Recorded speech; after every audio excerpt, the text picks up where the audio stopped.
So in this video, I'll be talking about how to respond in this time and what to do now actually, and मैं कैसे क्या respond किया था and मैं कैसे handle किया था इस situation को after my second failure. So let's start the video.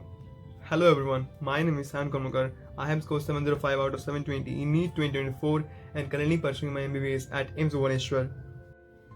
So NEET के बाद already 10 दिन निकल चुके हैं and मैं भी कोई वीडियो वगैरह कोई रील वगैरह नहीं डाला क्योंकि मुझे पता है ये टाइम होता है खुद को टाइम देने का. It's time to spend some time with yourself and it's very important to share the time with your inner soul कि like मैं क्या गलती किया था, मेरा क्या गलती था and इतना कुछ करने के बाद भी मेरा क्यों नहीं हुआ and जो होता है I think ये होना चाहिए खुद के अंदर ताकि मतलब वो जो एक अलग सा एक फील होता है वो I think फील लेना चाहिए तुम्हें. And that's why I was not making any video in this period, but it's over now that it's time to settle down everything and I'm here to help you in any ways like.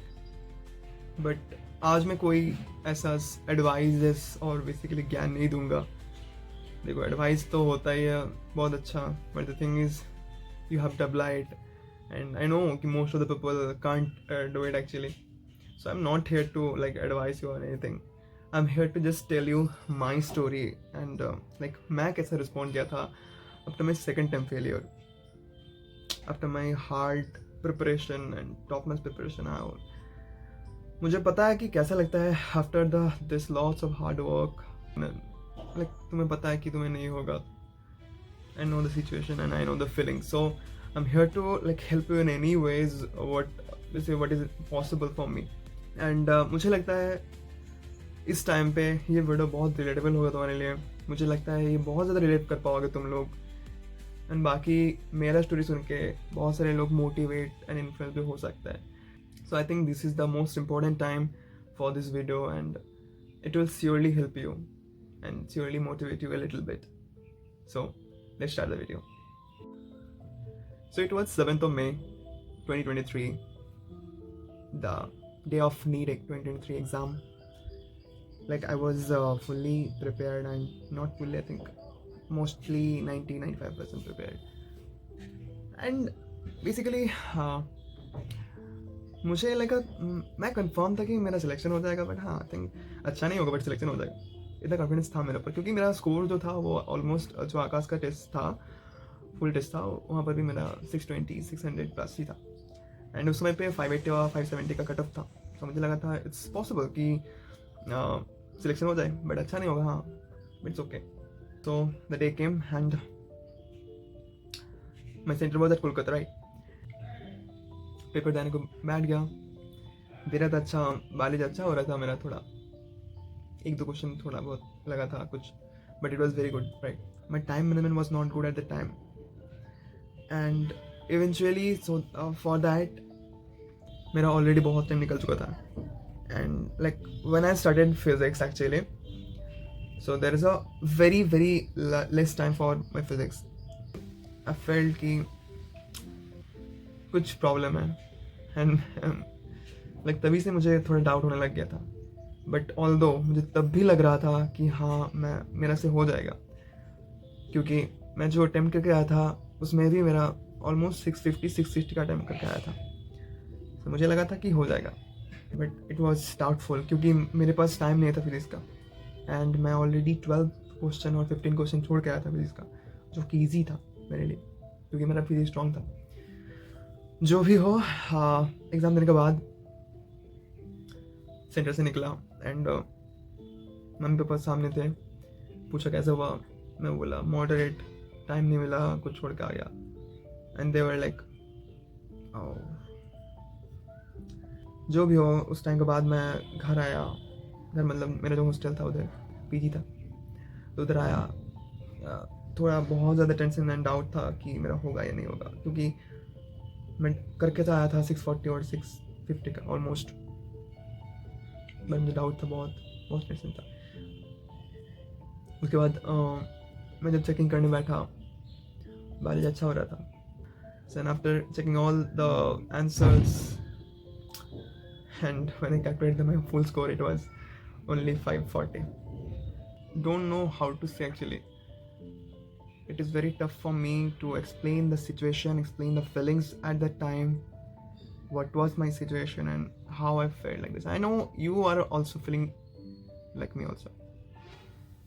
So मैं बहुत रोया था मेरे, so mummy को पकड़ के बहुत रोया था, and I actually never cried at that level before. पूरा ब्रोक हो गया था क्योंकि मुझे लगा था कि मेरा हो जाएगा. मेरा जो हार्डवर्क था वो भी कम नहीं था.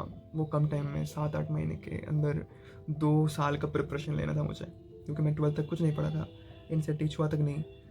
तो 7-8 महीने में पूरा NCERT प्लस कोचिंग वगैरह, उसका notes, revisions, test. It was not easy for me and I really did lots of hard work. You can't imagine it. And basically मैं अकेला रहता था PG में कोलकाता में. So it was not easy for me. And so I know तुम्हारे में बहुत ज़्यादा हार्ड वर्क होगा, सिचुएशन मुझसे भी ज़्यादा बदतर होगा, पता है मुझे बहुत सारा. बट उसके बाद पूरा ब्रेक हो गया था एंड लाइक पूरा ब्लैंक आउट. मुझे भी लगा था व्हाट टू डू नाउ. क्या करूँ मैं अब? मैं फिर से आकाश करूँ, ज्वाइन करूँ इतना पैसा देकर, कोलकाता में फिर से रहूँ, या छोड़ दूँ नीट? क्या करूँ कुछ पता नहीं था मुझे.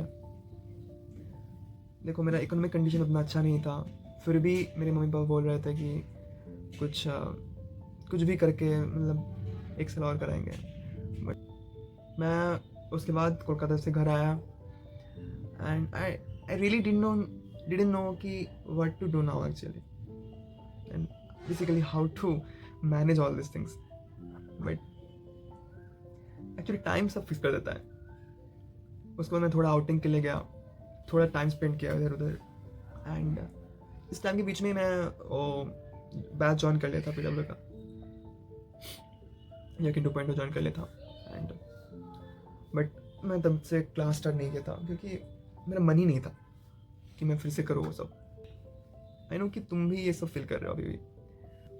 घर आया एंड मैं अपने को प्रॉमिस किया कि जो हुआ हो गया है, अभी मैं कुछ नहीं कर सकता हूँ. मेरा रिजल्ट आएगा वही आएगा, मुझे पता है 540 और 550 आएगा, उसका कुछ नहीं आएगा एंड उसमें सिलेक्शन नहीं होगा, नहीं पता है. So I have to start and I have to start from the beginning. And this time I can do it and I will do it. And मैं प्रॉमिस किया कि इस बार और ज़्यादा हार्डवर्क करूँगा, और ज़्यादा सेक्रीफाइस करूँगा, और ज़्यादा डिटर्मिनेशन एंड पावर से मैं करूँगा इस बार. एंड उसके बाद मैं स्टार्ट कर दिया, पूरा दम से स्टार्ट किया. बट मैं बोला ना कि तभी मैं बैच ज्वाइन किया था बट स्टार्ट नहीं किया था. सो मुझे बहुत ज़्यादा बैकलॉग हो गया था. आई थिंक 30 और 27 लेक्चर का बैकलॉग हो गया था पहले. एंड उसके अलावा भी 3 क्लास चल रहा था. So I have to manage it. मैं दिन भर क्लास करके मैनेज करके कर रहा था. मैं कभी घूम के नहीं देखा कि मैं नहीं कर पाया एंड ऑल दिस थिंग्स. मैं उसके बाद पूरा पॉजिटिव हो गया.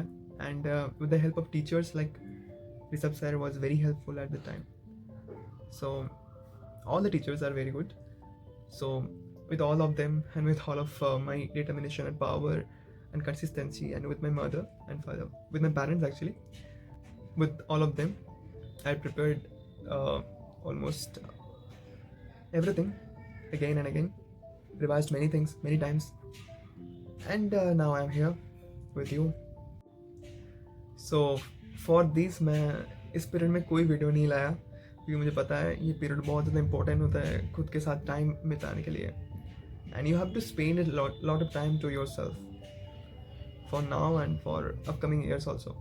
देखो जो भी हो, सबके लाइफ में लो होता है, हाई होता है. एंड ये सोच लो, अगर तुम्हारी लाइफ में लो चल रहा है इसका मतलब आगे हाई है, ये नहीं कि पूरा लाइफ लो है. सो just keep doing hard work as much as possible, because you are the only one who is responsible for your success. अगर ये स्टोरी अच्छा लगा होगा एंड तुम्हें थोड़ा भी मोटिवेशन आया होगा कि मेरे स्टोरी से, तो प्लीज़ एक लाइक कर देना. एंड मुझे बोलना कि कैसा लगा मुझे, तो मुझे भी लाइक थोड़ा अच्छा लगेगा कि हाँ कुछ हेल्पफुल हुआ. So thank you for everything. Bless you all. Bye.